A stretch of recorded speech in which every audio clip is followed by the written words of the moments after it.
exponernos su visión sobre el ensayo de Martín Rodríguez David Cabañas Barrientos.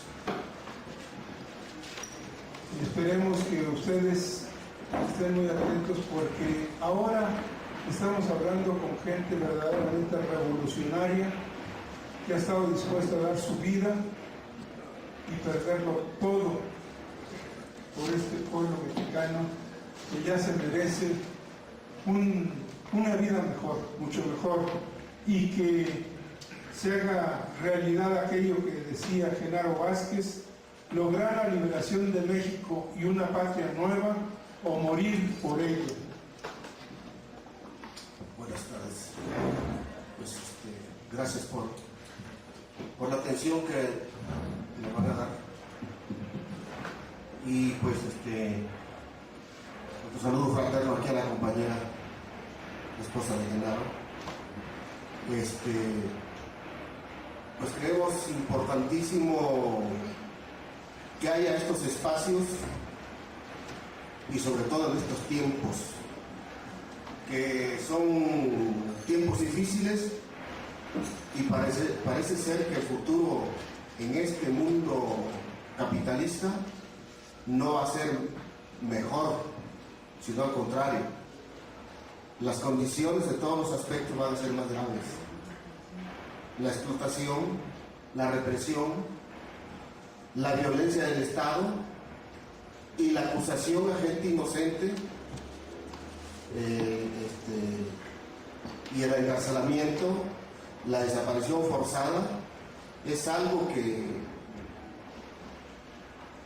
no ha desaparecido de los años, aquello que dicen de la guerra sucia, ¿no? La guerra sucia no ha pasado. La guerra sucia tiene vaivenes.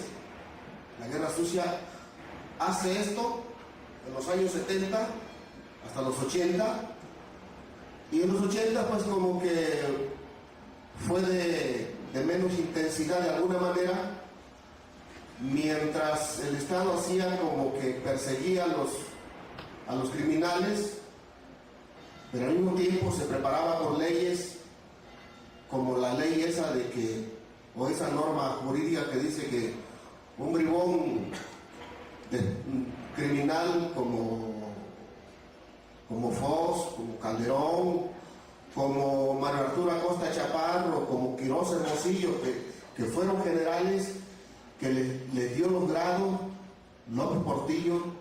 ¿Por qué? Porque fueron buenos para reprimir, porque supieron tener en sus manos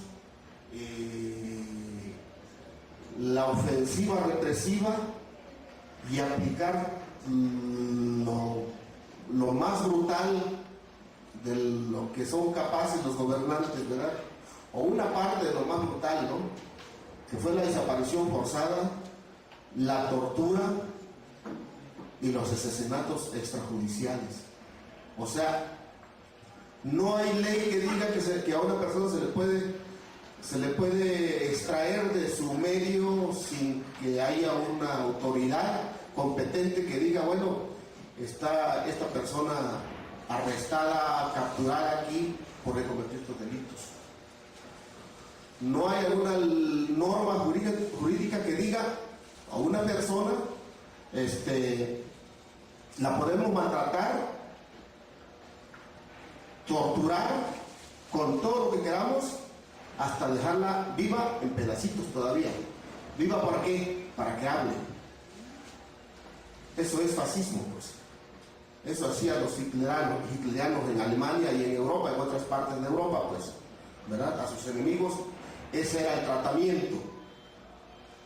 Eso fue el tratamiento de la guerra sucia en los años 60.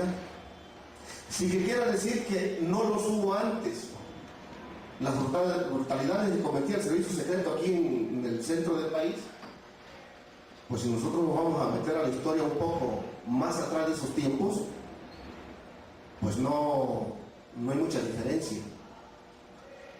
Vean ustedes qué ocurrió con el cuate que ejecutó a este señor que venía de la Unión Soviética huyendo de Stalin, ¿no? ¿Perdón? Sí, el que le dio sus piolazos a Trotsky, ¿no?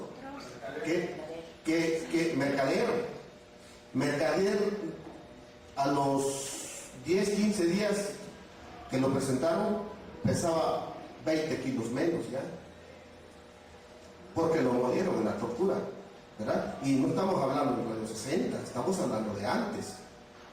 O sea que la tortura siempre ha existido en México. No es nueva la tortura, pues.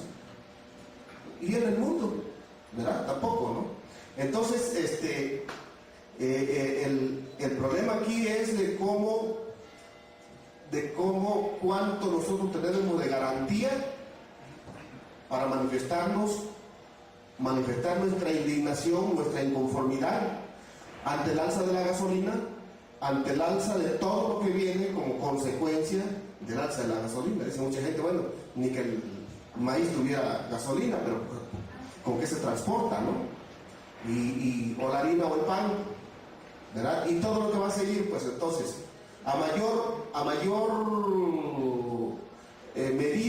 medidas de sojuzgar a un pueblo, mayores formas más avanzadas de lucha ponen en práctica los pueblos como legítima defensa.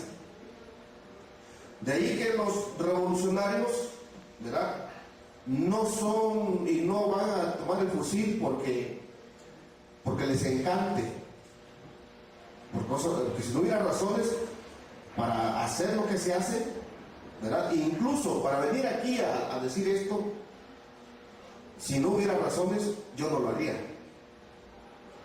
Porque se necesita tener mucha convicción o muchas razones para hacerlo, o de otro modo, estar loco. Porque ya sabemos lo que hace el Estado. Ya sabemos que reprime, que masacra, que desaparece, que tortura y que asesina gente amarrada, maniatada, indefensa por completo, que viola mujeres y hasta hombres también, que desaparecen niños. O sea, ese es el problema que vivimos en México y en el mundo capitalista, y que por desgracia es predominante este sistema en el mundo en general.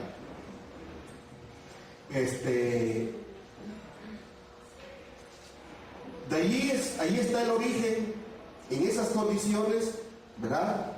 Cuando al campesinado, bueno, pues sí le dieron el ejido, sí le repartieron un chorro de tierras, pero ¿qué con que le hayan dado la tierra? Si los trabajadores del campo, en la miseria, ¿con qué van a comprar un tractor?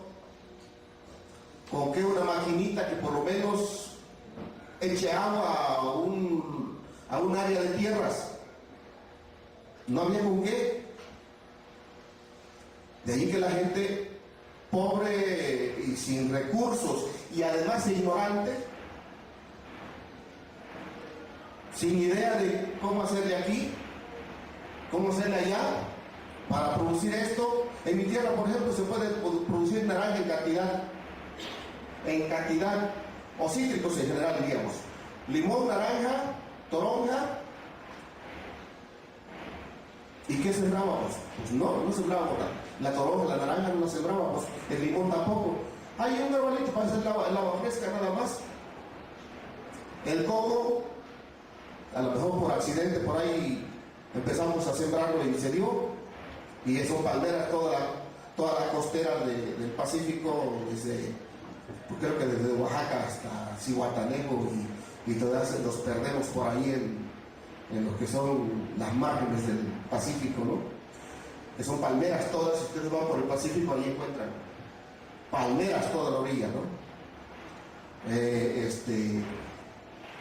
Hasta ahorita creo que no hay naranjales en gran cantidad, y la naranja ya se vendía carísimo. Producir maíz, pues solamente para autoconsumo. ¿Por qué? Porque no la fuerza de trabajo del hombre con herramienta que le llaman tareco allá, pues cuando ibas a avanzar, te sacabas 3 surquitos al día, de frío y con un sol quemante de arriba de 30 grados, ¿verdad? Y eso cuando estaba medio fresco. Cuando estaba más caliente, pues yo nomás les cuento que yo soy de allá y ahora que voy, ni siquiera en la sombra aguanto estar 15 días en mi tierra, nada más para que vean cuánto es el calor y en la sombra. Y en aquellos años lo pasaban con el sol, ¿verdad? Ese costo de producción, ese costo para producir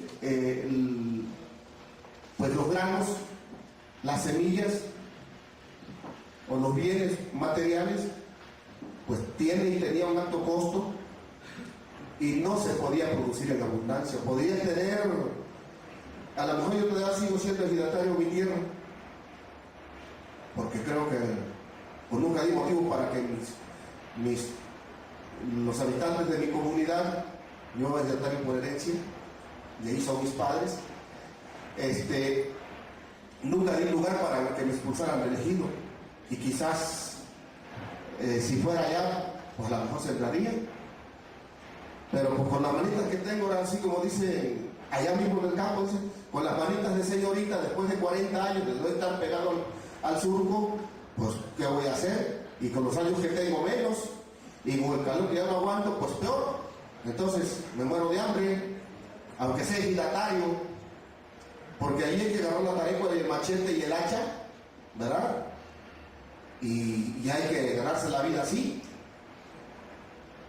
Pero yo creo que duraría, si me va bien, 3 meses, y no faltaría un cacique que dijera, no, pues pues si las dudas, aquí lo enterramos. Y me casan como venado ahí, ¿no? Entonces mejor acá hablando con ustedes y aquí con los compañeros, ¿no? Y no allá, ¿verdad?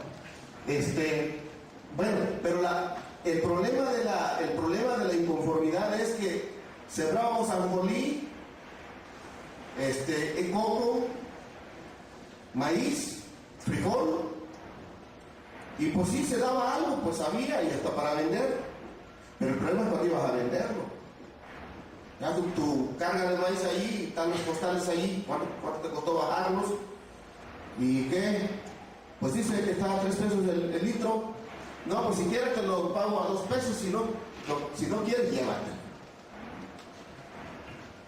Y para llevárselo de nuevo, y el único dinero que tenías esperanza era el que te iba a ganar ese día por el kilo de maíz, pues tenías que dejarlo como decía el comprador.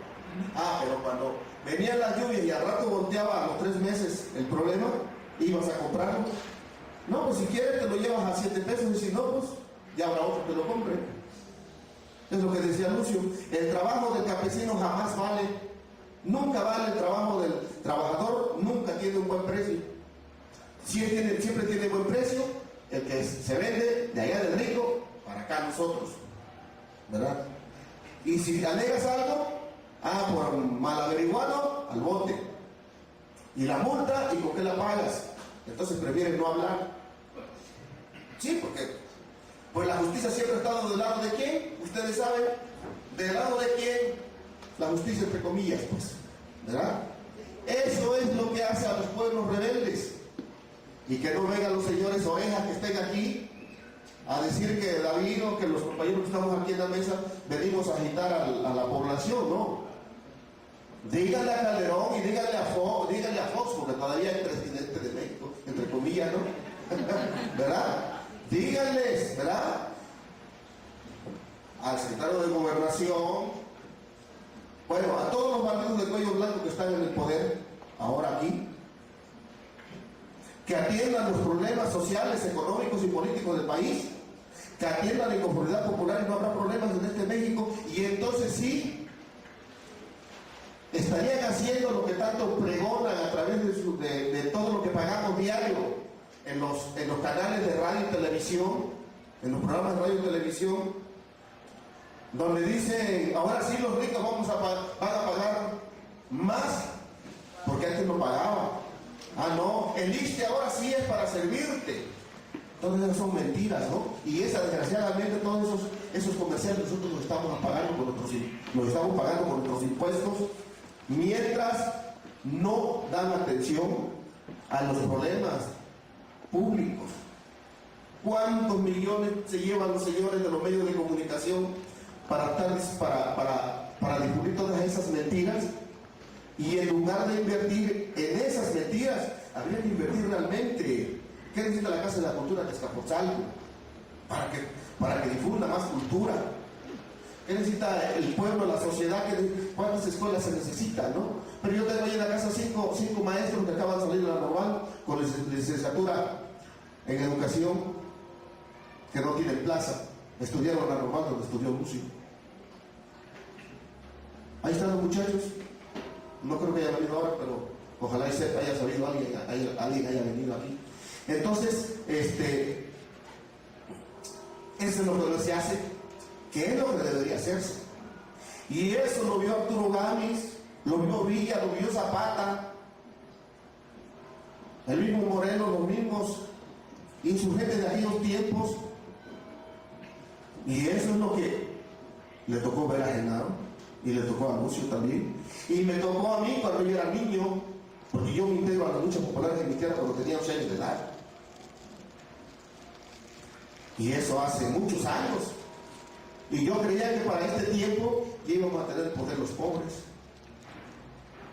Porque eso es lo que nos enseñan las teorías luego, y la historia también, ¿verdad? Pero bueno, lamentablemente no atinamos, y yo creo que lo importante es perseverar. No es tiempo de rendirse, no es tiempo de echarse para atrás, no es tiempo, así como se dice popularmente, de rajarse y de tirar la toalla, ¿no? Al contrario, ante más agresiones de parte del Estado, más indignación y más convicciones siembran en nuestra cabeza y nuestros corazones los enemigos de los pueblos. O sea, el enemigo de los mexicanos no nada más son los gobernantes de este país, sino los enemigos de los pueblos de otras partes del mundo, porque los pueblos del mundo somos hermanos, y yo le entro como hermano porque eso somos. Sufrimos lo mismo, vivimos lo mismo. Decía Lucio, comimos memela todos los días, comemos chile todos los días, y comemos frijoles si es que nos va bien, o tortilla con sal, pero comemos lo mismo, y cuando nos va bien y cuando no, también nos hermanamos en el sentido que tampoco comemos. Pues todas esas realidades, esa realidad es la que hizo a estos tantos héroes que han venido quedando en el camino, ¿verdad? Largo, ¿verdad? Pero que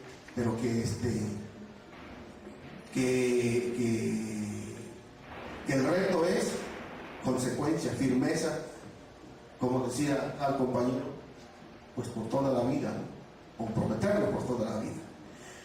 Yo puedo comentarles muchas cosas más, pero ya tenemos tiempo. Pero bueno, la lucha política. Decía Karl von Clausewitz que la guerra es la continuación de la política por otros medios. Yo en ninguna parte he dicho que la guerrilla es mala y que la guerrilla es enemiga del pueblo. Yo lo que digo es que es legítima su lucha, y yo no voy a darle patadas al pesebre, porque de allí vengo. Y yo estoy muy convencido de que quienes toman las armas las toman por convicción. Y aquí en México se dan motivos suficientes para que cualquier hombre digno o mujer digna diga: yo ya no aguanto. Yo voy a responderles de acuerdo a cómo me golpean, como me pegan. Me pegaron a balazos les vamos a responder.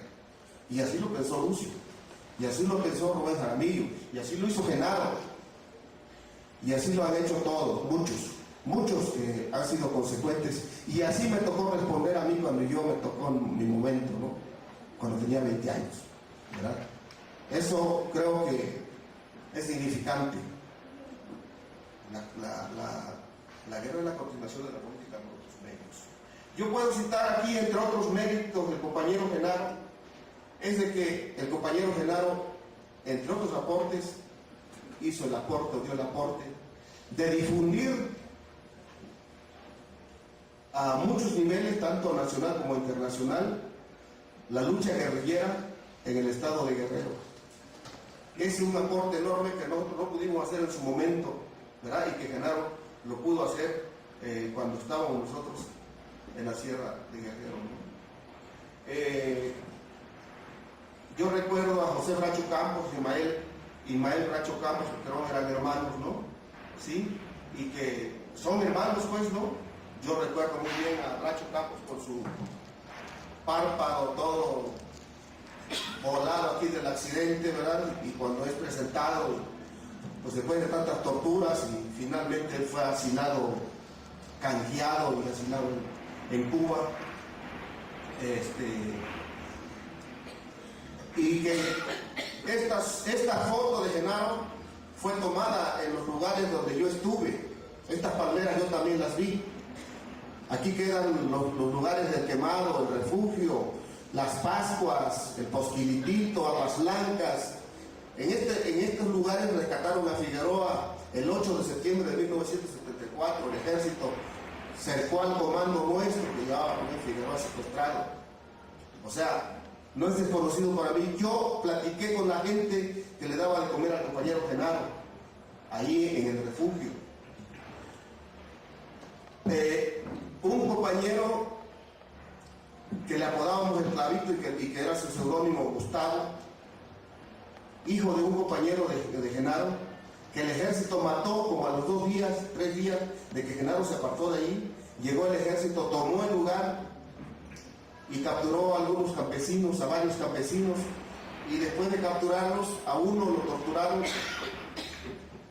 y le dieron con el cañón del fusil, le rompieron esto de la cabeza, lo que le dicen la mollera.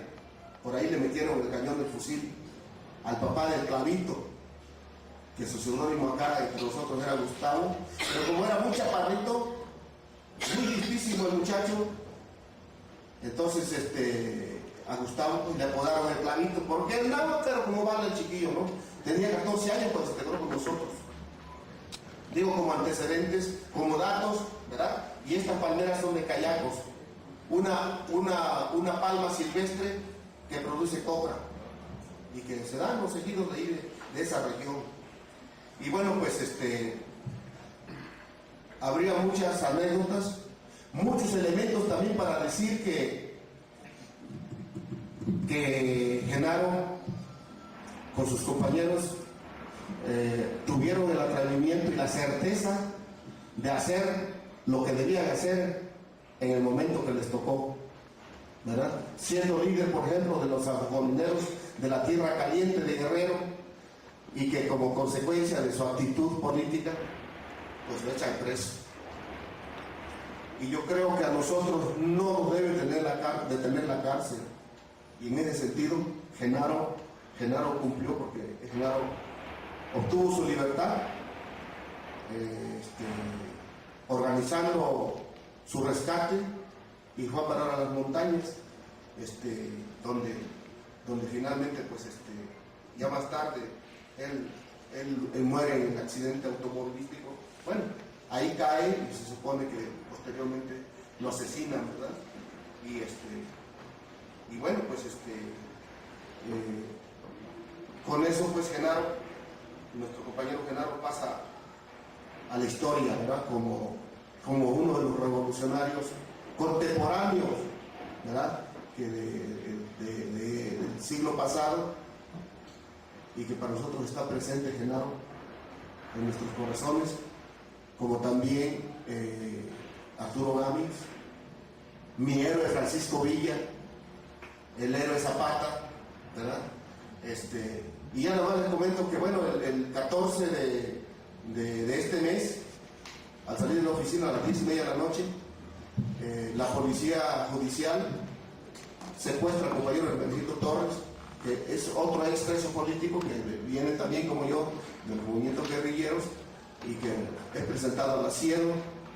Y pues en Asiedo lo pasamos toda la noche hasta el día 15 a las 9 de la mañana, que era el cumpleaños de Benedicto. Fue liberado después de haber sido bastante maltratado, rota su camisa y haberlo mantenido sin orden de aprehensión, sin pues sin elemento legal para que lo capturaran. Como les digo, la ofensiva viene, y si alguna vez saben que hay más detenidos, pues preocúpense y pongan el grito quién sabe dónde para que nos ayuden a salir, porque seguramente a muchos de nosotros ya nos tienen nuestra celda fijada allá en los de máxima seguridad. Yo estuve en Almoloya, a mí me tuvieron 2 años en Almoloya, a mi compañero los tuvieron en Puente Grande. Entonces no crean que nos van a meter a un reclusorio aquí desde nos van a mandar a otra cárcel. Pues gracias, y que viva Genaro Vázquez.